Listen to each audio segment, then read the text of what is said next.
Okay, I'm going to try something new today for Math Bowl. These are some sample problems of the ones I posted on Edmodo, so hopefully this will help you to know what to do if you're having trouble.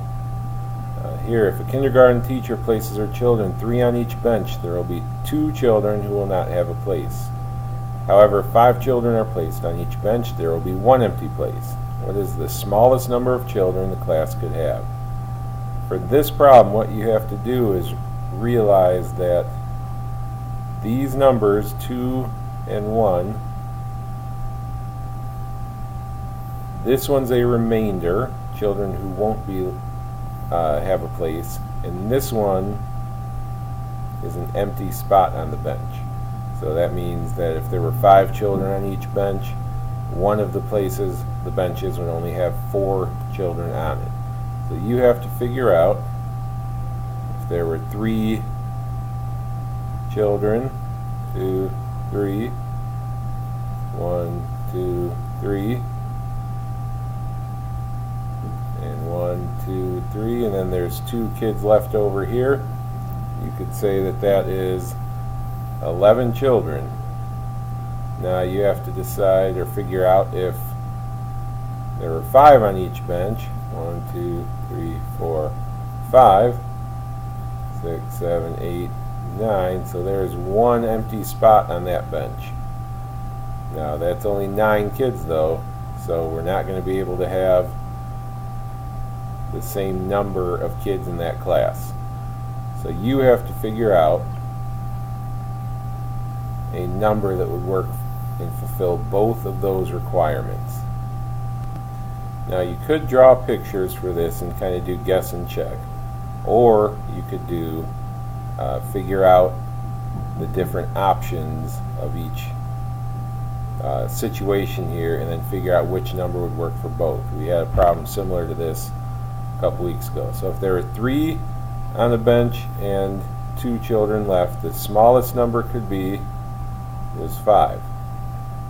So 3 kids on the bench, 1, 2, 3, with 2 kids not on the bench.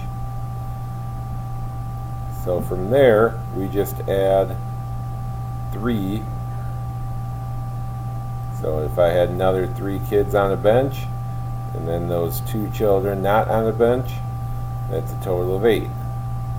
3 more would be 11. 3 more would be 14. 3 more would be 17. Now you have to see which, if any of these, fulfill this 5 children with 1 empty place. So that would be 5 kids plus 4, then there's that 1 empty spot. So the smallest could be was 9, and from there we're going to go up by 5s. So 9 plus 5 is 14. And so right away I see that if that teacher had 14 kids in her class, it would fulfill both this situation and this situation, and that's the smallest number that fulfills both of those. Hopefully that'll help you for your problem a little bit. Next problem. When I open my math book, there are 2 pages which face me, and the product of the 2 page numbers is 420. What are those 2 page numbers? Remember, this is an example. This is not your problem. Let's say you opened it to page 1 and page 2 were facing you. The product of those 2 page numbers is 1 times 2, or 2. Let's say it was page 3 and page 4. The product of those 2 is 12. So for this problem, I have to figure out what 2 numbers that are going to be consecutive, because they're right next to each other in your book, multiply to equal 420. Well, I'll take a guess. 20 times 21, because I know 20 times 20 would be 400. So it's going to be somewhere around there. So what's 21 times 20? 1 times 2 is 2. 2 times 2 is 4. 420. So my answer would be 20, 21.